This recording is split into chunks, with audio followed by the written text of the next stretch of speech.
ഈ കാലഘട്ടത്തിൽ നാം മനസ്സിലാക്കേണ്ട ഒരു കാര്യം, കർത്താവ് നമ്മെ പഠിപ്പിച്ചതും നാം മനസ്സിലാക്കുന്നതുമായ കാര്യം, ആത്മീക ശുശ്രൂഷകൾ അനവധിയായി നടക്കുന്നുണ്ട്. ആത്മീക പ്രവൃത്തികളും ഒത്തിരി നടക്കുന്നുണ്ട്. എന്ന് പറഞ്ഞാൽ ആത്മീകത്തിന് വേണ്ടി ഭൗതികമായിട്ടുള്ള പ്രവൃത്തികളും എന്നാണ് ഉദ്ദേശിച്ചത്. ആത്മീകമായിട്ടും ഭൗതികമായിട്ടും ആത്മീകത്തിന്റെ പേരിൽ നമ്മൾ ചെയ്യുന്ന സകല പ്രവൃത്തികളും സ്നേഹത്തിൽ ചാലിച്ചെടുക്കുന്നില്ല എങ്കിൽ, ആ സ്നേഹമെന്ന ഭാണ്ഡത്തിൽ അത് പൊതിഞ്ഞ് കെട്ടുന്നില്ല എങ്കിൽ, അത് ദൈവസന്നിധിയിലേക്ക് പ്രയോജനകരമായി കടന്നു ചെല്ലുന്നില്ല എന്നുള്ളതാണ് നമുക്ക് മനസ്സിലാക്കുവാനായിട്ട് കഴിയുന്നത്. അതുകൊണ്ട് കുഞ്ഞു ശുശ്രൂഷയായാലും വലിയ ശുശ്രൂഷയായാലും, ഇപ്പൊ കുഞ്ഞുങ്ങൾ പാട്ട് പാടിയതുപോലെ ചെറിയൊരു കാര്യമാണെങ്കിലും അതിനെല്ലാം ദൈവസന്നിധിയിൽ ഒരു മൂല്യമുണ്ട് എന്നുള്ളത് മനസ്സിലാക്കി നമ്മുടെ തുടർന്നുള്ള സമയത്തെ ദൈവവചന കേൾവിക്കായി നമുക്ക് ഒരുങ്ങാം. കർത്താവ് നമ്മോട് സംസാരിക്കട്ടെ.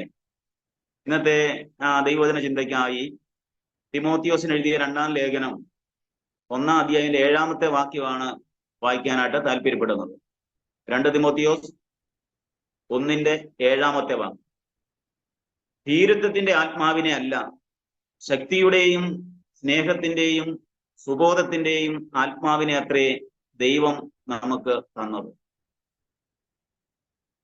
ഈ വാക്യത്തിൽ ഈ ലോകത്തിൽ നാം ജീവിക്കുമ്പോൾ ഉണ്ടാകുന്ന എല്ലാ പ്രതിസന്ധികളെയും മുൻനിർത്തിക്കൊണ്ടായിരിക്കാം ആ വിധത്തിൽ ആ വാക്യത്തെ രൂപകൽപ്പന ചെയ്തിരിക്കുന്നത്. പൗലോസിന്റെ ജീവിതത്തിന്റെ അവസാനത്തെ സമയത്ത് തന്റെ നിജപുത്രനായ തിമോത്തിയോസിന് ലേഖനം എഴുതുമ്പോൾ ആ ലേഖനത്തിൽ പൗലോസ് ഉൾക്കൊള്ളിച്ചിരിക്കുന്ന തിമോത്തിയോസിന്റെ ആ അവസ്ഥ, തന്റെ നിർവ്യാജ വിശ്വാസം അത് അമ്മയിലും വല്യമ്മയിലും ഒക്കെ ഉണ്ടായിരുന്നു, എന്നിലും ഉണ്ടെന്ന് ഞാൻ ഉറച്ചിരിക്കുന്നു എന്നൊക്കെ പറഞ്ഞ് തന്റെ കൈവപ്പിനാൽ നിന്നിലുള്ള കൃപാവരം ജ്വലിപ്പിക്കണം എന്ന് പൗലോസ് തിമോത്തിയോസിനോട് പറയുമ്പോൾ, സുവിശേഷത്തിനായി നീ എന്നോടുകൂടെ കഷ്ടം സഹിക്കണം എന്ന് ആ 1:6-8 ഒക്കെ തിമോത്തിയോസിനോട് പ്രത്യേകിച്ച് ഓർമ്മിപ്പിക്കുമ്പോൾ, സുവിശേഷ നിമിത്തം ഇതൊക്കെ ഞാൻ സഹിക്കുന്നു എന്ന് തിമോത്തിയോസിനോട് പൗലോസ് പറയുമ്പോൾ, നീയും എന്നോടുകൂടെ കഷ്ടം സഹിക്കുക, പടചേർത്തവനെ നീ പ്രസാദിപ്പിക്കണം എന്ന് ആ 2-ാം അധ്യായത്തിൽ പ്രസ്താവിക്കുമ്പോൾ, അതിൻ്റെ അവസാനത്തിൽ 1:13 പറഞ്ഞ എന്നോട് കേട്ട പത്യവചനം നീ കൊള്ളുക എന്നൊക്കെ പറയുന്ന ആ അവസ്ഥയിൽ ഒരുപക്ഷെ പൗലോസ് അനുഭവിച്ച വേദനയുടെയും കഷ്ടതയുടെയും അധികരിച്ച അളവിനെ കണ്ടു മനസ്സിലാക്കിയ തീമോത്തിയോസിന് ഒരുപക്ഷെ ഭയത്തിന് സാധ്യതയുണ്ട് എന്ന് തിരിച്ചറിഞ്ഞുകൊണ്ടായിരിക്കാം ധീരത്വത്തിന്റെ ആത്മാവിനെ അല്ല, ശക്തിയുടെയും സ്നേഹത്തിന്റെയും സുബോധത്തിന്റെ ആത്മാവിനെ അത്രേ ദൈവം നമുക്ക് നൽകിയത് എന്ന് ഇവിടെ പൗലോസ് പ്രസ്താവിക്കുന്നത്. അങ്ങനെയാണെങ്കിൽ ഇന്ന് ഈ സന്ധ്യയിൽ ധീരത്വത്തിന്റെ ആത്മാവിനെ അല്ല നമുക്ക് നൽകിയതെങ്കിൽ നമുക്ക് ധൈര്യത്തിന്റെ ആത്മാവാണ്. ഈ ഒരു സാഹചര്യം അല്ലാതെ നമുക്ക് മുന്നോട്ട് പോകാൻ കഴിയാത്ത ഒരു കാലഘട്ടത്തിലാണ് ഇന്ന് നമ്മളുള്ളത്. ക്രിസ്തീയ വിശ്വാസത്തെ ചോദ്യം ചെയ്യപ്പെടുന്ന വിധത്തിൽ, അല്ലെങ്കിൽ അതിനെ മാറ്റുരയ്ക്കുന്ന വിധത്തിൽ ഇന്ന് ലോകത്തിൽ അനവധിയായ സംഭവങ്ങൾ നടന്നുകൊണ്ടേയിരിക്കുന്നു. നമ്മുടെ ഇന്ത്യ രാജ്യത്തും അപ്രകാരം നടന്നുകൊണ്ടിരിക്കുന്നു. അങ്ങനെയാണെങ്കിൽ ആ ധൈര്യത്തിന്റെ ആത്മാവിനെ നാം പ്രാപിച്ചേ പറ്റൂ. എങ്ങനെയാണ് മനുഷ്യന് ധീരത്വത്തിന്റെ ആത്മാവിൽ വിധേയപ്പെട്ടു പോകാൻ കഴിയുന്നത് എന്ന് കുറച്ചു നേരം പഴയ നിയമത്തിലേക്ക് പോയ ശേഷം നമുക്ക് തിരിച്ചു വരാം. ഒരിക്കൽ സീഫിയർ വന്നിട്ട് ശൗലിനോട് പറയുന്നൊരു കാര്യമുണ്ട്, ദാവീദ് ഹഗീല കുന്നിൽ ഒളിച്ചിരിപ്പുണ്ട്. ഇത് കേട്ടപാട് ശൗൽ 3000 പടയാളികളുമായി ദാവീദിനെ തിരക്കി പോകുന്നുണ്ട്. ഇന്നത്തെ പോലത്തെ യാത്രാ സൗകര്യമൊന്നും ഇല്ലാത്തത് കൊണ്ട് യാത്ര ചെയ്ത് ഏകദേശം സ്ഥലത്തെത്തിയപ്പോൾ രാത്രിയിൽ ക്ഷീണം കൊണ്ട് അവർ കിടന്നുറങ്ങുമ്പോൾ ദാവീദും തന്റെ കൂടെ ഉള്ള ആ പടയാളിയും കൂടെ ചെന്ന് നോക്കുമ്പോൾ ഇവരെ സുഖകരമായ ഉറക്കം, യഹോവ അങ്ങനെ ഉറക്കം വരുത്തിയെന്നാണ്. അങ്ങനെ ശൗലിന്റെ പാനപാത്രവും ആ ശൗലിന്റെ കുന്തവും എടുത്ത് ഒരു അകലം പാലിച്ച് നിന്ന ശേഷം പടനായകനായിരിക്കുന്ന ആ വ്യക്തിയെ ദാവീദ് വിളിക്കുന്നുണ്ട്. നിന്റെ രാജാവിനെ നീ സൂക്ഷിച്ചില്ല, നീ വലിയവനല്ലേ, ഇസ്രായേൽ ഒന്നാമനല്ലേ എന്നൊക്കെ പറയുന്നുണ്ട്. പക്ഷേ അബ്നേറിന് ആ ശബ്ദം തിരിച്ചറിയാൻ കഴിഞ്ഞില്ലെങ്കിലും ശൗലിന് ആ ശബ്ദം തിരിച്ചറിയാൻ കഴിഞ്ഞു. ശൗൽ ദാവീദിനോട് പറയുന്ന ഒരു കാര്യമുണ്ട്, ദാവീദേ, ഞാൻ പാപം ചെയ്തു, ഞാൻ ഭോഷത്വം പ്രവർത്തിച്ചു, ഞാൻ വളരെ തെറ്റിപ്പോയി എന്ന് പറയുന്നുണ്ട്. അപ്പൊ പാപം ചെയ്തുവെന്നും ഭോഷത്വം പ്രവർത്തിച്ചുവെന്നും തെറ്റിപ്പോയി എന്നൊക്കെ ശൗല് മനസ്സുകൊണ്ട് ഗ്രഹിച്ചെങ്കിലും ശൗലിൽ വന്നിരിക്കുന്ന ഈ ഭീരുത്വത്തിന്റെ അവസ്ഥയെക്കുറിച്ച് തനിക്ക് ഗ്രഹിക്കുവാനായിട്ട് കഴിയുന്നില്ല. അപ്പം ഭീരുത്വം കടന്നു വരുവാൻ ഒരു കാരണം ഇപ്പോൾ ഈ ശൗൽ പറയുന്ന ഞാൻ പാപം ചെയ്തു, ഞാൻ ഭോഷത്വം പ്രവർത്തിച്ചു, ഞാൻ വളരെ തെറ്റിപ്പോയി എന്ന് പറയുന്ന ആ സാഹചര്യങ്ങളെ, അതിന്റെ ബാക്കി കാര്യങ്ങളൂടെ നാം ചിന്തിക്കുമ്പോൾ അത് വലിയൊരു പരാജയം തന്നെയാണെന്ന് മനസ്സിലാക്കാനായിട്ട് കഴിയുന്നു. മാത്രമല്ല, ഫെലിസ്ത്യരുമായിട്ടുള്ള യുദ്ധത്തിൽ ശൗല് ഫെലിസ്ത്യരുടെ സൈന്യത്തെ കണ്ടപ്പോൾ വളരെ ഏറ്റവും ഭയപ്പെട്ടു പോയി. അവന്റെ ഹൃദയം ഏറ്റവും ഭയപ്പെട്ടു. അപ്പൊ ഭീരുത്വത്തിന്റെ ആത്മാവിനെ ആയിരുന്നില്ല ശൗലിന് ദൈവം നൽകിയത്. ഭീരുത്വത്തിന്റെ ആത്മാവ് ശൗലിൽ ഉണ്ടായിരുന്നില്ല. ഏറ്റവും സുന്ദരനും ഏറ്റവും പൊക്കം കൂടിയവനും ആരോഗ്യ ദൃഢഗാത്രനുമായ ശൗൽ ഒരു കാലത്ത് ദൈവത്തിന്റെ ആത്മാവ് തന്റെ മേലെ വന്നപ്പോൾ താൻ ചെയ്തത് നമുക്കറിയാം. എന്നാൽ പിൽക്കാലങ്ങളിൽ വലിയ പരാജയം തനിക്ക് സംഭവിച്ചു എന്നുള്ളത് ഇവിടെ നമുക്ക് തിരിച്ചറിയാനായിട്ട് കഴിയുന്നു. ഫെലിസ്ത്യ സൈന്യത്തിന് മുമ്പാകെ താന്റെ ഹൃദയം വിറച്ച് ഭയപ്പെട്ടു പോയി, ഭീരുവായി പോയി എന്നുള്ളതാണ്. കാലങ്ങളുടെ പോക്കിൽ ഗോലിയാത്ത് എന്ന് പറയുന്ന ആ വലിയ മനുഷ്യന്റെ വെല്ലുവിളിക്ക് മുമ്പാകെ ശൗലിനോ ഇസ്രായേൽ പടയാളികൾക്കോ നിൽക്കാൻ കഴിയാതെ അവരൊരുപോലെ വിറച്ച് ഭയപ്പെട്ട് ഭീരുവായി അവിടുന്ന് ഓടിപ്പോയി എന്ന് ദൈവവചനത്തിൽ കൂടെ നമുക്ക് മനസ്സിലാക്കാനായിട്ട് കഴിയുന്നു. ഇവിടെ ദൈവത്തിന്റെ സന്നിധിയിൽ മനുഷ്യൻ ഭീരുവാകാൻ കാരണം പാപമാണ്, അനുസരണക്കേടാണ്, ദൈവത്തിൽ നകർന്നുപോയ ജീവിതമാണ്. ഇന്നും അതുപോലെ തന്നെ പ്രാഗൽഭ്യത്തോടുകൂടി പ്രാർത്ഥിക്കാൻ കഴിയാത്ത എത്രയോ ആൾക്കാർ ഇന്നും ഉണ്ട്. പ്രാഗൽഭ്യത്തോടെ ഒരു കാര്യം ദൈവത്തിന് ചെയ്യാൻ കഴിയാത്ത ഭീരുമായി പോകുന്ന മനസ്സുകൊണ്ട് പിന്മാറിപ്പോകുന്ന ഒത്തിരി ആൾക്കാരുണ്ട്. ഒരുപക്ഷെ നമ്മൾ കാണുമ്പോൾ അങ്ങനെയൊന്നുമില്ല എന്ന് നടിക്കുക മാത്രമാണ് പലരും ചെയ്യുന്നത്.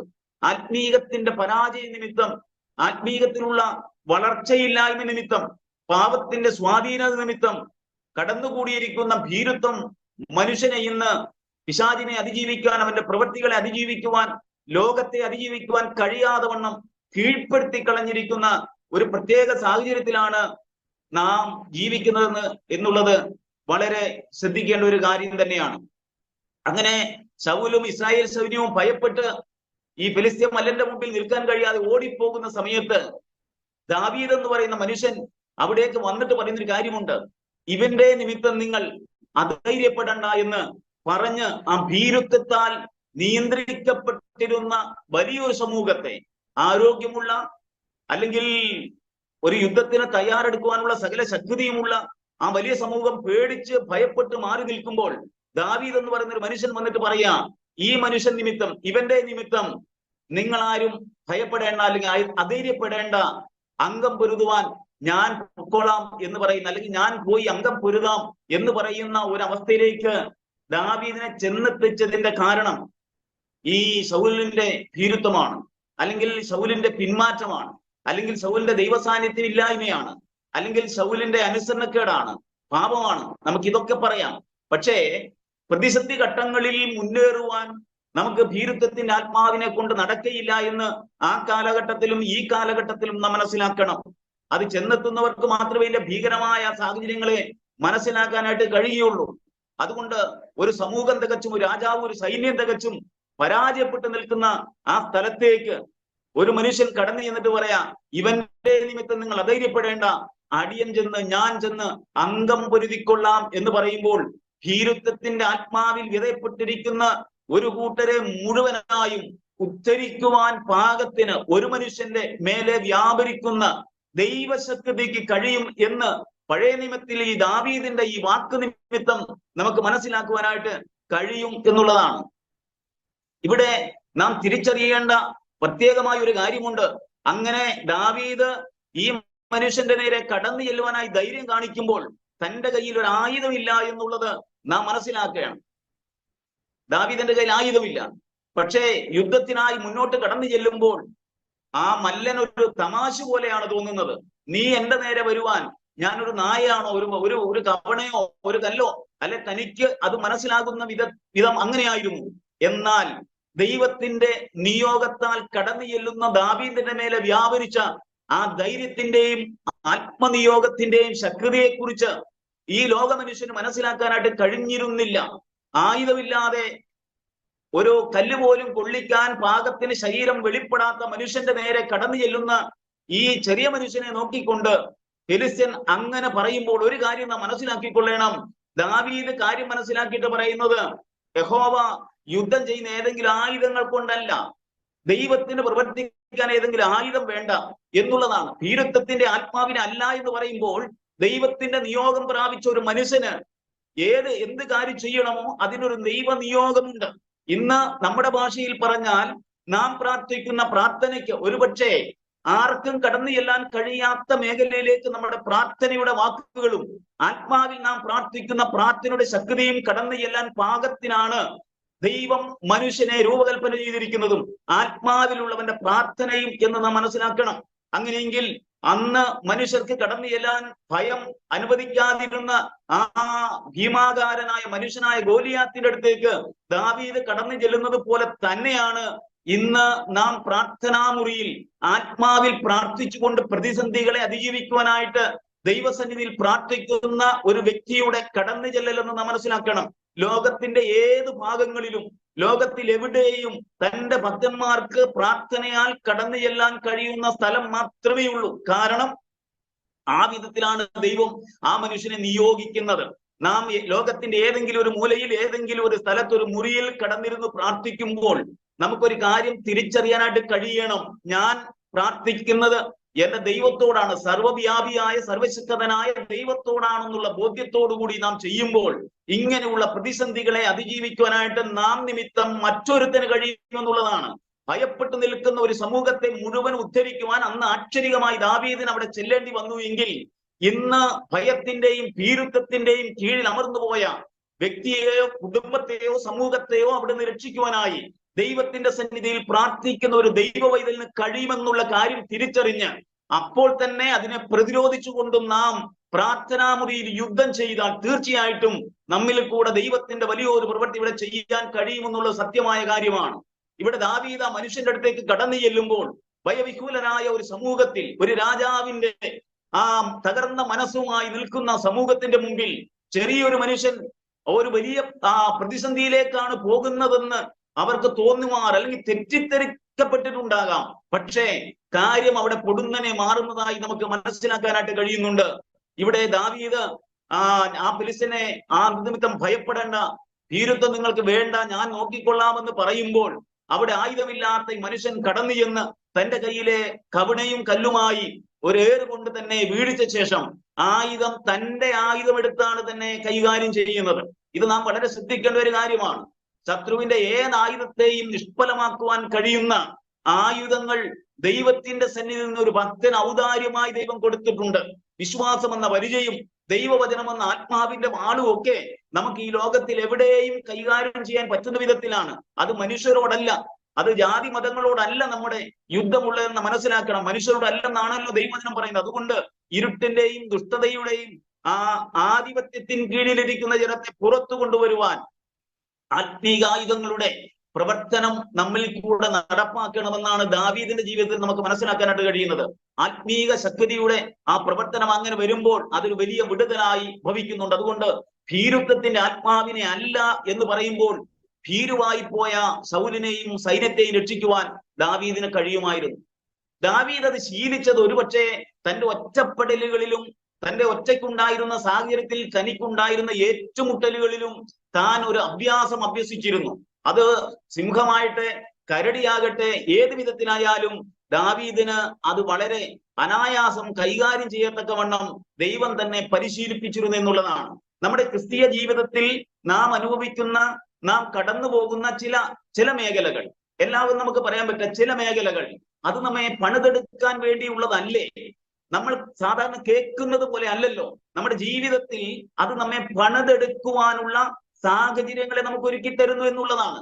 നമ്മുടെ ജീവിതത്തിൽ ചിലപ്പോൾ നമുക്കത് സന്തോഷകരമല്ല, അത് നമുക്ക് ഇഷ്ടവും അല്ലെങ്കിലും നാളേക്കുള്ള നമ്മെക്കുറിച്ചുള്ള ദൈവത്തിന്റെ പദ്ധതിയിൽ നമ്മെ ഒന്ന് ഉറപ്പിക്കുവാനായി ആ വഴിക്ക് നമ്മെ കൊണ്ടുപോകുന്നു എന്നേ ഉള്ളൂ. അതുകൊണ്ട് ഭീരുത്വത്തിന്റെ ആത്മാവിനെ അല്ല ദൈവം നമുക്ക് നൽകി തന്നിരിക്കുന്നത്.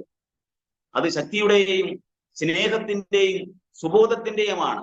ഇവിടെ ശൗലും കൂട്ടരും ഭീരുത്വത്തിന്റെ ആത്മാവിന് വിധേയപ്പെടുമ്പോൾ ദാവീദ് എന്ന മനുഷ്യൻ ധൈര്യത്തിന്റെ ആത്മാവിൽ ആ പ്രശ്നത്തെ, ആ പ്രതിസന്ധിയെ അതിജീവിച്ചുകൊണ്ട് അവരെ അവിടെ നിന്ന് രക്ഷിക്കുന്നതായി നമുക്ക് മനസ്സിലാക്കാനായിട്ട് കഴിയുന്നുണ്ട്. ഈ പത്രോസും യോഹന്നാനും അപ്പോസ്തല പ്രവൃത്തി 3-ാം അധ്യായത്തിൽ പത്രോസും യോഹന്നാനും പ്രാർത്ഥനാ സമയത്ത് ആലയത്തിലേക്ക് ചെല്ലുമ്പോൾ മുടന്തനായ ഒരു മനുഷ്യനെ കാണുകയും ആ മുടന്തൻ എന്തെങ്കിലും കിട്ടുമെന്ന് കണ്ടവരോട് ചോദിക്കുകയും ചെയ്തപ്പോൾ, ഞങ്ങൾക്ക് വെള്ളിയും പൊന്നും ഒന്നും ഇല്ല, മാനുഷികമായിട്ട് ഞങ്ങൾക്ക് നിന്നെ സഹായിക്കാനായിട്ട് വഴിയൊന്നുമില്ല, എങ്കിലും ഞങ്ങൾക്കുള്ളത് നിനക്ക് തരാം എന്ന് പറഞ്ഞ ആ മുടന്തനെ സൗഖ്യമാക്കി വിട്ട കാര്യം നമുക്കറിയാം. ആ മുടന്തനെ സൗഖ്യമാക്കിയ കാര്യമല്ല ഞാൻ പറയുന്നത്. അപ്പോസ്തല പ്രവൃത്തിയുടെ പുസ്തകം ആ 4-ാം അധ്യായം 13 വാക്യം നമ്മൾ വായിക്കുമ്പോൾ അവിടെ പ്രത്യേകിച്ച് പറയുന്നൊരു കാര്യമുണ്ട്. അതിനുശേഷം മഹാപുരോഹിതനും അല്ലെങ്കിൽ പുരോഹിതന്മാരും പടനായകന്മാരും സദൂക്യരും ഒക്കെ കൂടി പത്രോസിനെയും യോഹന്നാനെയും കൈകാര്യം ചെയ്യുന്നുണ്ട്. പിടിച്ചവരെ കാരാഗ്രഹത്തിലാക്കി അവരെ ദൈവത്തിന്റെ ആ പ്രവൃത്തി നിമിത്തം അവർ ശിക്ഷിക്കപ്പെട്ടു എങ്കിൽ, അല്ലെങ്കിൽ അവരെ കുറ്റം വിധിക്കുവാനായി കൊണ്ടുപോയി എങ്കിൽ, അവരെ ചോദ്യം ചെയ്യുമ്പോൾ അവർ പറയുന്ന ഒരു കാര്യമുണ്ട്. 13-ാം വാക്യത്തിൽ അവർ പത്രോസിന്റെയും യോഹന്നാന്റെയും ധൈര്യം കാണുകയാലും ഇവർ പഠിപ്പില്ലാത്തവരും സാമാന്യരുമായ മനുഷ്യരെന്ന് ഗ്രഹിക്കയാലും ആശ്ചര്യപ്പെട്ടു. അവർ യേശുവിനോട് കൂടെ ആയിരുന്നവർ എന്നും അറിഞ്ഞു. ഇവിടെ നമ്മൾ ശ്രദ്ധിക്കണം, ഈ മുക്കുവരായിരിക്കുന്ന ആ കാലഘട്ടത്തിൽ വലിയ മൂല്യമൊന്നും കൽപ്പിക്കാത്തൊരു വിഭാഗം എന്ന് വേണമെങ്കിൽ നമുക്ക് പറയാം. അങ്ങനെയുള്ള പത്രോസിന്റെയും യോഹന്നാന്റെയും ധൈര്യം കാണുകയാലും ഭീരുത്വത്തിന്റെ ആത്മാവിനെയല്ല, പ്രതിസന്ധി ഘട്ടങ്ങളിൽ ഏറ്റവും ശക്തമായി ഉറച്ച പാറ പോലെ നിൽക്കുന്ന വിധത്തിൽ ആത്മാവിൽ ബലം കൊടുക്കുന്ന ഒരു പദ്ധതിയാണ് ദൈവം തന്റെ ഭക്തന്മാരിൽ കൂടെ നടപ്പാക്കുന്നത്. ഒരിക്കലും വിലകിപ്പോകാത്ത സിയോൻ പർവ്വതം പോലെയാണ് യഹോവയിൽ ആശ്രയിക്കുന്നവർ എന്നാണല്ലോ 125-ാം സങ്കീർത്തനം നാം പഠിക്കുന്നത്. അങ്ങനെയെങ്കിൽ കേവലം മുക്കുവന്മാരായിരിക്കുന്ന രണ്ടുപേരെ നിഷ്പ്രയാസം ഇല്ലാതാക്കാമെന്നുള്ള വ്യാജേന ഏറ്റുമുട്ടിയ അന്നത്തെ ആ കാലഘട്ടത്തിലെ മിടുക്കന്മാരെന്ന് അവകാശപ്പെടുന്നവരുടെ മുമ്പാകെ പത്രോസിന്റെയും യോഹന്നാന്റെയും ധൈര്യം കണ്ടപ്പോൾ അവർ പ്രതീക്ഷിച്ചതിനപ്പുറമായി അവർക്കെന്തോ സംഭവിച്ചു. വിശ്വാസം പോലെ തന്നെയാണ് ഇവിടെ ദൈവിക ധൈര്യത്തിന്റെ പ്രവൃത്തിയും. അവരോർത്തു പത്രോസിനെയും യോഹന്നാനും ഒന്ന് പേടിപ്പിച്ചാൽ അങ്ങ് വിട്ടുപൊക്കോളുമെന്ന്. പക്ഷെ നടന്നില്ല. മാത്രമല്ല, അവരുടെ ധൈര്യം കാണുകയാലും ഇവർ വലിയ വിദ്യാഭ്യാസമൊന്നുമില്ലാത്ത, പഠിപ്പില്ലാത്തവരൊന്നും സാമാന്യ മനുഷ്യരെന്നും ഗ്രഹിച്ചു. ഇത് ഗ്രഹിച്ചിട്ടും ഇവരുടെ ധൈര്യത്തിനു മുമ്പാകെ പിടിച്ചു നിൽക്കാനായിട്ട് കഴിഞ്ഞില്ല. മറ്റൊന്നും കൂടെ അവർ മനസ്സിലാക്കി, അവർ യേശുവിനോടുകൂടെ ഉണ്ടായിരുന്നവരെന്നും മനസ്സിലാക്കി. പ്രിയ സഹോദരങ്ങളെ, ദൈവജനമേ, നമുക്ക് എന്തെങ്കിലും പറയാനായിട്ട് മേന്മയുണ്ടെങ്കിൽ അത് യേശുവിനോടുകൂടെ ഉണ്ടായിരുന്നവർ എന്നുള്ളത് മാത്രമാണ്. നമ്മുടെ കഴിഞ്ഞകാല ജീവിതത്തെ വെച്ച് നോക്കിയാൽ ഈ കാലഘട്ടത്തിൽ നമുക്ക് വന്ന മാറ്റം നമ്മുടെ കർത്താവ് നമ്മെ മാറ്റം വരുത്തിയതല്ലേ? നമ്മൾ യേശുവിനോടുകൂടി ഇരിക്കുന്നത് കൊണ്ടല്ലേ ആ മാറ്റം? നമ്മൾ യേശുവിനോട് ചേർന്ന് ചിന്തിക്കുന്നത് കൊണ്ടല്ലേ? ദൈവവചനം മനസ്സിലാക്കുന്നത് കൊണ്ടല്ലേ? നാം കർത്താവിനോട് പ്രാർത്ഥിക്കുന്നത് കൊണ്ടല്ലേ? നമ്മുടെ ജീവിതത്തിലെ ജഡിക സ്വഭാവങ്ങളെ മാറ്റുവാൻ ആഗ്രഹിക്കുന്നത് കൊണ്ടല്ലേ? നാം കൂടുതൽ കർത്താവിനെ സ്നേഹിക്കുവാൻ താല്പര്യപ്പെടുന്നത് കൊണ്ടല്ലേ? അത് തന്നെയായിരുന്നു ശിഷ്യന്മാർക്കും ഉണ്ടായത്. ഒരിക്കൽ പത്രോസ് ചോദിച്ചു, നിന്നെ അനുഗമിച്ചാൽ ഞങ്ങൾക്ക് എന്ത് കിട്ടും? തന്റെ മാനുഷികമായ ഒരു ചിന്തയായിരുന്നു, ഒരുപക്ഷെ തന്റെ ഉത്തരവാദിത്വമായിരുന്നു ആ ചോദ്യത്തിന് കാരണമാക്കിയത്. എന്നാൽ അതിനെല്ലാം പിൽക്കാലങ്ങളിൽ അതിനെയെല്ലാം മനസ്സിലാക്കിയ പത്രോസ് ഇവിടെ പറയാം, ഞങ്ങൾക്കൊരു കാര്യം അറിയാം, ഞങ്ങൾ ദൈവത്തെ അനുസരിക്കേണ്ടതാകുന്നു എന്നാണ് താഴോട്ട് പറയുന്നത്. നിങ്ങൾ എന്തൊക്കെ ചെയ്താലും ശരി, ഞങ്ങൾ മനസ്സിലാക്കിയ, ഞങ്ങൾ കണ്ട, ഞങ്ങൾ കേട്ട കാര്യങ്ങൾക്ക് അതിനെ ഞങ്ങൾക്ക് ഇല്ല എന്ന് പറയാൻ കഴിയില്ല. ആമേ. സ്വർഗത്തിലെ ദൈവം അവരോട് നേരിട്ട് സംസാരിക്കുന്നതും അവർ കണ്ട കാഴ്ചയും അവർക്ക് മറച്ചു വെക്കാൻ കഴിയാതെ വണ്ണം ഭയമല്ല അവിടെ പ്രശ്നമായിരുന്നത്. മറ്റുള്ളവരുടെ ചോദ്യം ഈ സത്യത്തെ വെളിപ്പെടുത്തുവാൻ അവർക്ക് പ്രേരകമായിരുന്നു. അത് തന്നെയാണ് ദാവീദിലൂടെ വ്യാപരിച്ചതും. എല്ലാവരും ഭയപ്പെട്ട് മാറി നിൽക്കുമ്പോൾ ദാവീദ് ആ പ്രതിസന്ധിയെ കൈകാര്യം ചെയ്തു, ആ സമൂഹത്തെ വിടുവിച്ചു. ഇവിടെ പത്രോസും യോഹന്നാനും ആ വലിയ സമൂഹത്തിന്റെ പ്രതിസന്ധിക്ക് മുമ്പാകെ നിൽക്കുമ്പോൾ അവരുടെ ധൈര്യം കണ്ടിട്ട് അവർ പകച്ചുപോയി എന്ന് നമുക്ക് മനസ്സിലാക്കാനായിട്ട് കഴിയുന്നത്. മാത്രമല്ല, അവർക്ക് വലിയ വിദ്യാഭ്യാസമൊന്നുമില്ല, പക്ഷേ അവർ പറയുന്ന വാക്കിനെ അതിജീവിക്കാൻ അവർക്ക് കഴിയുന്നില്ല. കഴിഞ്ഞ കാലഘട്ടങ്ങളെ ചിന്തിച്ചു നോക്കിക്കേ. ഒരു 10-50 കൊല്ലം മുമ്പ് ഇവിടുത്തെ നമ്മുടെ മിക്ക പാസ്റ്റർമാരും വലിയ വിദ്യാഭ്യാസം ഇല്ലാത്തവരും വലിയ അറിവില്ലാത്തവരുമായിരുന്നു. കാരണം അന്നത്തെ ജീവിത പരാജയം കൊണ്ട് അല്ലെങ്കിൽ സാമ്പത്തിക ബുദ്ധിമുട്ട് കൊണ്ട് കുഞ്ഞിലെ പണിക്ക് പോയിരുന്ന അവരെ ഒരു കാലത്ത് വിദ്യാഭ്യാസത്തിന് തുടർമാനമായി പോയി പഠിക്കാൻ കഴിയാതിരുന്നവർ ഒരു കാലത്ത് ദൈവം വരെ വിളിച്ചവർ രക്ഷിക്കപ്പെട്ട് കഴിഞ്ഞപ്പോൾ അവർക്ക് പലതും അറിയാത്തവരായിരുന്നു. എന്നാൽ അവർക്കൊരു ഗുണമുണ്ടായിരുന്നു. ഇവിടുത്തെ പത്രോസിനോട് യോഹന്നാനും പറയുന്നത് പോലെ തന്നെ അവർ യേശുവിന്റെ കാൽക്കലിരുന്നു. അവരുടെ അടുത്തേക്ക് ഒരു പ്രശ്നം വന്നു കഴിഞ്ഞാൽ കൈകാര്യം ചെയ്യാൻ അവർക്ക് ആത്മനിയോഗം ഉണ്ടായിരുന്നു. ഒരു രോഗിയെ കൊണ്ടുവന്നെങ്കിൽ അവർ പ്രാർത്ഥിച്ച് വിടുതൽ കൊടുക്കുമായിരുന്നു. ഒരു ഭൂതബാധിതനെ കൊണ്ടുവന്നാൽ പ്രാർത്ഥിച്ച് സൗഖ്യമാക്കുമായിരുന്നു. ഇങ്ങനെയുള്ള വിധത്തിൽ യേശുവിനോട് ചേർന്നിരുന്നപ്പോൾ അവർക്കുണ്ടായ ആ ആത്മീക ചൈതന്യം ഇന്ന് നമുക്ക് നഷ്ടമായി പോയില്ലേ എന്ന് ചിന്തിക്കേണ്ടിയിരിക്കുന്നു. കാരണം നമുക്ക് പലതും അറിവിൽ കൂടെ നേടുവാൻ കഴിയുന്നു. പക്ഷേ യേശുവിനോടുകൂടി ഇരുന്ന് നേടുവാൻ കഴിയുന്ന അറിവിനൊരു പ്രത്യേകതയുണ്ട്. അത് ജനത്തിന്റെ വേദനിക്കുന്ന അവസ്ഥയിലും ജനത്തിന്റെ പ്രതിസന്ധി ഘട്ടങ്ങളിലും മനുഷ്യനെ സഹായിക്കുവാൻ ആ അറിവിന് കഴിയുമെന്നുള്ളതാണ്. കൊണ്ട് എന്നെ കേൾക്കുന്ന പ്രിയ സഹോദരങ്ങളെ, നമുക്ക് കർത്താവിനോട് കൂടെ ഇരിക്കേണ്ടതാണ് ഏറെ ആവശ്യമായിരിക്കുന്നത്. അതുകൊണ്ട് കർത്താവിന്റെ സന്നിധിയിൽ ഓരോ ദിവസവും ഇരിക്കുന്ന നാം പുതുക്കം പ്രാപിച്ചവരായി, ശക്തി പ്രാപിച്ചവരായി പുറത്തു വരും. അതുകൊണ്ട് ഭീരുത്വത്തിന്റെ ആത്മാവിനെ അല്ല ദൈവം നമുക്ക് തന്നിരിക്കുന്നത്. അത് കേവലം ഒരു ഭംഗി വാക്കായി ഉപയോഗിക്കാൻ പറ്റുന്ന ഒരു കാര്യമല്ല. പ്രാർത്ഥനയിൽ നമുക്ക് ഇത് ആവശ്യമുണ്ട് സഹോദരങ്ങളെ. നമ്മൾ ഒറ്റയ്ക്ക് ഇരുന്ന് മുറിയിൽ ഇരുന്ന് പ്രാർത്ഥിക്കുന്ന, അല്ലെങ്കിൽ കർത്താവ് നമ്മോട് പറഞ്ഞതുപോലെ അറയിൽ കടന്ന് വാതിലടച്ച് പ്രാർത്ഥിക്കുന്ന പ്രാർത്ഥനാ മുറിയിലും നമുക്ക് ഈ ധൈര്യത്തിന്റെ ആത്മാവിന് ആവശ്യമുണ്ട്. കാരണം നാം ഏറ്റുമുട്ടുന്നത് ജഡരക്തങ്ങളോടല്ലല്ലോ, മനുഷ്യരോടല്ലല്ലോ. അതുകൊണ്ട് തന്നെ ഇരുട്ടിന്റെ അധിപതിയെ തോൽപ്പിക്കുവാൻ നമുക്ക് ധൈര്യം വേണം, നമുക്ക് ആത്മീക ധൈര്യം വേണം. ആ പ്രാർത്ഥനയ്ക്കാണ് അങ്ങനെയുള്ള ശക്തിക്ക് മാറിപ്പോകേണ്ടി വരുന്നത്. അതുകൊണ്ട് ഇവിടെ പത്രോസും യോഹന്നാനും ഈ വിധത്തിൽ ധൈര്യമായി നിൽക്കുമ്പോൾ അവർ പറഞ്ഞ കാര്യമാണ്, ഇവർ യേശുവിനോടുകൂടി ഉണ്ടായിരുന്നവരെന്നും അവരറിഞ്ഞു. എന്നാൽ അതിന്റെ 19 വരുമ്പോൾ അതിന് അവരെ താക്കീതും പത്രോസ് പറയാം, പത്രോസും യോഹന്നാനും ദൈവത്തെക്കാൾ അധികം നിങ്ങളെ അനുസരിക്കുന്നത് ദൈവത്തിന് മുമ്പാകെ ന്യായമോ എന്ന് വിധിപ്പിൻ. ഞങ്ങൾ കണ്ടും കേട്ടുമിരിക്കുന്നത് പ്രസ്താവിപ്പാതിരിക്കാൻ കഴിയുന്നതല്ല. സത്യത്തിൽ നമുക്കുണ്ടാകുന്ന വെളിപ്പാടുകളും നാം ദൈവത്തിൽ നിന്ന് മനസ്സിലാക്കുന്ന കാര്യങ്ങളുമാണ് നമ്മുടെ ആത്മീക അടിത്തറ. മറ്റൊരാൾ പറയുന്നത് കേൾക്കുന്നതിനപ്പുറമായി അത് ആവശ്യമാണ്, ആത്മീക വർധനയ്ക്ക് പ്രയോജനമാണ്. എന്നാൽ ഇത് നമുക്ക് അടിത്തറമാകുന്നു, നാം ദൈവസന്നിധിയിൽ കേൾക്കുന്നതാണ്. അതുകൊണ്ട് നമുക്ക് പ്രതിസന്ധി വരുമ്പോൾ ഈ ഭീരുത്വത്തിന്റെ ആത്മാവിനെ അല്ല, ധൈര്യത്തിന്റെ ആത്മാവിനെയാണ് നമുക്ക് അവിടെ പ്രയോജനകരമായി തീരുന്നത്. അങ്ങനെയെങ്കിൽ ഇവിടെ തന്റെ ശിഷ്യന്മാരെ ദൈവപ്രകാരം ബലപ്പെടുത്തിയോ അതുപോലെ തന്നെയാണ് ഈ കാലഘട്ടത്തിലും നമ്മെയും ബലപ്പെടുത്തുന്നത് നാം മനസ്സിലാക്കണം.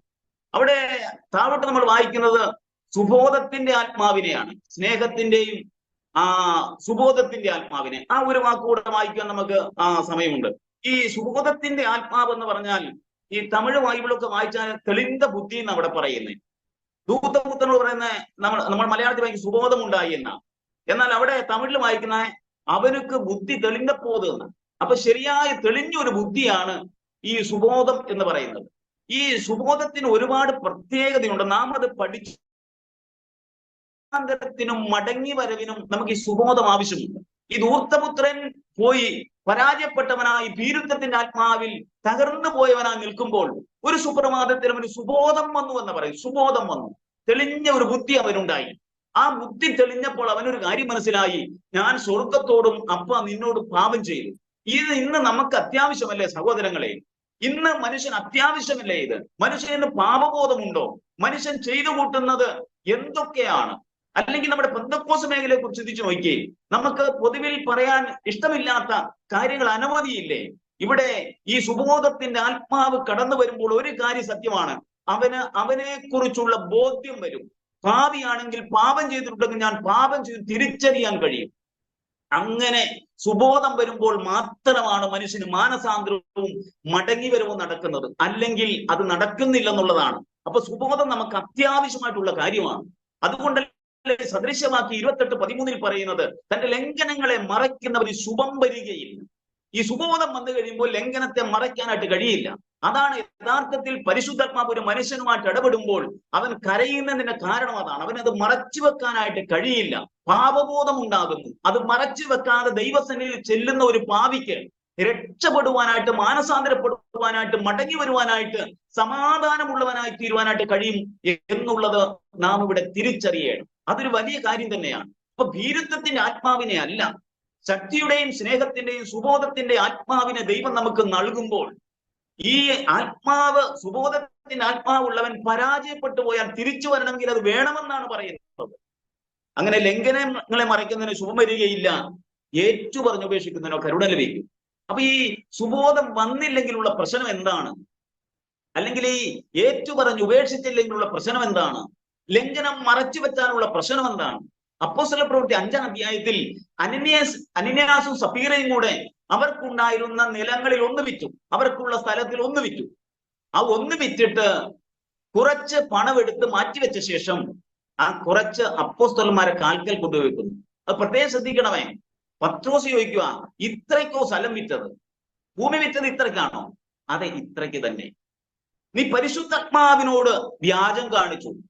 പത്രോസിന്റെ വർത്തമാനമല്ലേ? പത്രോസ് എന്ന് പറഞ്ഞാൽ നമ്മൾ ചിന്തിക്കുന്നതിനപ്പുറമായി വിട്ടുവീഴ്ചയില്ലാത്ത ഒരു ആത്മനിറവിലുള്ള മനുഷ്യന്. ശുശ്രൂഷകൾക്ക്, വ്യക്തികളിലുള്ള ശുശ്രൂഷകൾക്ക് വ്യത്യാസമുണ്ട്.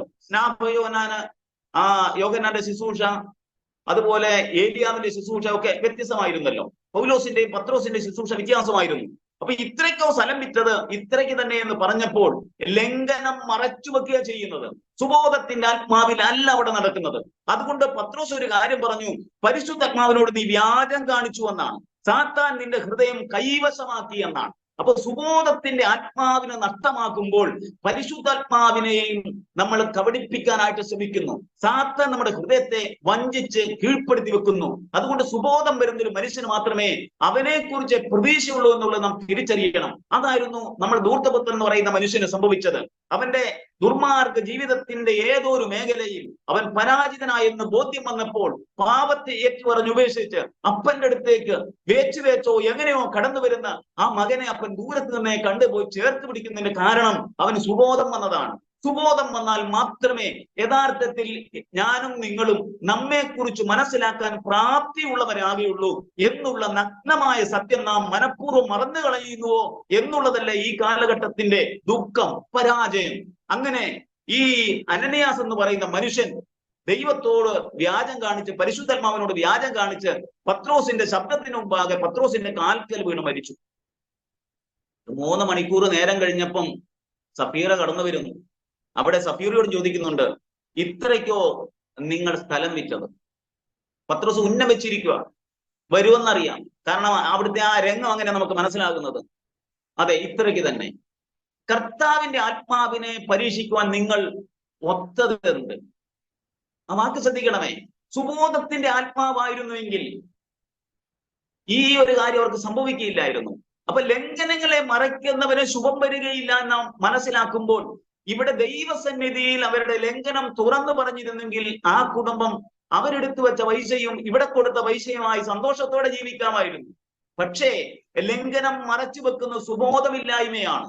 അത് നാശത്തിലേക്കും അപകടത്തിലേക്കും നയിക്കുന്നു, പരാജയത്തിലേക്ക് നയിക്കുന്നു. അതുകൊണ്ട് തിമോത്തിയോസിന് പൗലോസിന്റെ ശുശ്രൂഷയെ പിൻപറ്റുവാനായി തന്റെ കൈവപ്പിനാൽ തന്റെ മേലുള്ള ആ ദൈവകൃപ വ്യാപാരം ചെയ്യാൻ ഒരുപക്ഷെ പൗലോസിന്റെ ജീവിതത്തിൽ വന്ന വേദനയും കഷ്ടപ്പാട് നിമിത്തം ഒരു പ്രയാസത്തിലേക്ക് ഈ തിമോത്തിയോസ് അത് കണ്ടിട്ട് വേദനിക്കുന്നു എന്ന് പൗലോസിന് തോന്നിയത് കൊണ്ടാണോ, അല്ലെങ്കിൽ പൗലോസ് മനസ്സിലാക്കിയത് കൊണ്ടാണോ? ഭീരുത്വത്തിന്റെ ആത്മാവിനെ അല്ല തിമോത്തിയോസെ ദൈവം നമുക്ക് തന്നതെന്ന് പറയാൻ കാരണം, നമ്മുടെ ക്രിസ്തീയ ജീവിതത്തിൽ നമ്മൾ വഴിമുട്ടി നിൽക്കുന്ന, നാം വിഷമിച്ചു നിൽക്കുന്ന ഒത്തിരി ഘട്ടങ്ങളില്ലേ? അവിടെയെല്ലാം നമുക്ക് ഒരേ ഒരു മാർഗമേ ഉള്ളൂ രക്ഷപ്പെടുവാനായിട്ട്. ധൈര്യത്തിന്റെ ആത്മാവിനെയും ഈ നമ്മളിപ്പോൾ സുബോധത്തിന്റെ ആത്മാവിനെ കേട്ടതുപോലെയും ദൈവസന്നിധിയിൽ അടുത്ത് ചെല്ലുവാൻ ഒരു മനുഷ്യനെ ദൈവം തള്ളിക്കളയുന്നില്ല. അതുകൊണ്ട് ലംഘനം ക്ഷമിക്കുന്ന ദൈവത്തിന്റെ അടുത്ത്, പാപം ക്ഷമിക്കുന്ന ദൈവത്തിന്റെ അടുത്ത് ഒന്നും മറച്ചു വെക്കാതെ ചെന്ന് അത് ഏറ്റുപറഞ്ഞ് ഉപേക്ഷിച്ചാൽ കരുണയോടെ ചേർത്ത് നിർത്തുന്ന ദൈവമാണ് നമ്മുടെ ദൈവം. ഇന്ന് ഈ കാലഘട്ടത്തിൽ ഇത് അത്യാവശ്യമാണെന്നാണ് ഞാൻ ചിന്തിക്കുന്നത്. സഭകളിലും കുടുംബങ്ങളിലും എല്ലാം ഇത് അത്യാവശ്യമാണ്. ശുശ്രൂഷകന്മാരുടെ ഇടയിലും ഇത് അത്യാവശ്യമാണ്. ലോകത്തിൽ ഏത് സ്ഥലത്തും ഇന്ന് ഈ സുബോധത്തിന്റെ ആത്മാവ് അത്യാവശ്യമാണ്. അഹങ്കാരത്തിന്റെയും നിഗളത്തിന്റെയും അറിവിന്റെ ആ ബലഹീനതയിൽ കൂടെ മനുഷ്യൻ കടന്നുപോയി ദൈവവചനത്തെ കോട്ടിമാറ്റിക്കളയുന്ന ഈ കാലഘട്ടത്തിൽ സത്യോപദേശത്തിന് വേണ്ടി നിലനിൽക്കണമെങ്കിലും ഈ ധൈര്യത്തിന്റെയും സുബോധത്തിന്റെ ആത്മാവ് നമുക്ക് വേണം. ആത്മാവിൽ നമ്മൾ ചെയ്യുമ്പോൾ തന്നെ നികളം കടന്നു വന്ന് തകർന്നു പോകാതിരിക്കാൻ, പരാജയപ്പെട്ടുവെങ്കിൽ തിരിച്ചറിവുണ്ടാകുവാൻ ഈ സുബോധത്തിന്റെ ആത്മാവ് നമുക്ക് വേണമല്ലോ. അതുകൊണ്ട് ലംഘനങ്ങളെ മറച്ച് ദൈവത്തിന്റെ സന്നിധിയിൽ കുറ്റക്കാരായി നശിച്ച് തകർന്നു പോകുന്ന ഒരു വ്യക്തിയെ ദൈവസന്നിധിയിലേക്ക് കൊണ്ടുവരുന്നതാണ് ഈ സുബോധം. അത് നമുക്ക് ഈ ധൂർത്തപുത്രന്റെ കാര്യത്തിലൊക്കെ നമുക്ക് മനസ്സിലാക്കാനായിട്ട് കഴിയുന്നു. അനന്യാസും സഫീറയുടെ കാര്യത്തിൽ അവർ പരാജയപ്പെട്ടു നമ്മൾ കാണുന്നു. അതുകൊണ്ട് എന്നെ കേൾക്കുന്ന സഹോദരങ്ങളെ, നമുക്ക് ഈ ഭൂമിയിൽ മെച്ചമായിട്ട് പറയാൻ എന്തുണ്ട്? നമുക്ക് നമ്മുടെ കർത്താവുമായിട്ടുള്ള ബന്ധം നമുക്ക് അറ്റുപോയാൽ നമ്മൾ ആരാണ്? നമ്മൾ എപ്രകാരമായിരിക്കും? അതുകൊണ്ട് തന്നെ നമുക്ക് ഈ ഭീരുത്വത്തിന്റെ ആത്മാവ് നമ്മെ ഭരിക്കാതെയും സുബോധത്തിന്റെ ആത്മാവ് നമ്മെ ഭരിക്കുകയും ചെയ്താൽ ക്രിസ്തീയ ജീവിതത്തിൽ മൂല്യമുള്ളവരായി നമ്മെ കാണുന്നവർക്ക് കർത്താവിനെ കാണുവാൻ ഒരു ഭാഗത്തിന് നമ്മുടെ ക്രിസ്തീയ ജീവിതത്തെ ഒന്നുകൂടെ രൂപപ്പെടുത്തി മുന്നോട്ട് കൊണ്ടുപോകുവാൻ നമുക്ക് ഈ സൂം മീറ്റിംഗിൽ കൂടെ കേട്ടിരിക്കുന്ന വചനം പ്രയോജനകരമായി തീരട്ടെ. നമ്മുടെ ക്രിസ്തീയ ജീവിതത്തിൽ പാളിച്ചകൾ ഉണ്ടാകാം, അറിവില്ലായ്മ ഉണ്ടാകാം, ഒരുപക്ഷെ പ്രാർത്ഥനക്കുറവുണ്ടാകാം, നമുക്ക് മറ്റുള്ളവരെ പോലെ ഒരുപക്ഷെ കാര്യങ്ങളെ ഗ്രഹിക്കാൻ കഴിഞ്ഞില്ലെന്ന് വരാം. എന്നാലും ദൈവത്തിന്റെ ആത്മാവ് നമ്മെ പക്വതയോടെ നടത്തുവാൻ മതിയായ ദൈവമായിരിക്കാൻ ഇന്ന് രാത്രി ഭീരുത്വത്തിന്റെ ആത്മാവിനെ അല്ല, ശക്തിയുടെയും സ്നേഹത്തിന്റെയും സുബോധത്തിന്റെയും ആത്മാവിനെ നമുക്ക് നൽകിയിരിക്കുന്ന കർത്താവിന് മുമ്പാകെ നമ്മെ പൂർണ്ണമായി സമർപ്പിച്ചുകൊണ്ട് നല്ല ക്രിസ്തീയ ജീവിതം നയിക്കുവാനായി സ്വർഗത്തിലെ ദൈവം നമ്മെ സഹായിക്കട്ടെ. ഈ വചനങ്ങളാൽ കർത്താവ് നമ്മെ അനുഗ്രഹിക്കുമാറാകട്ടെ.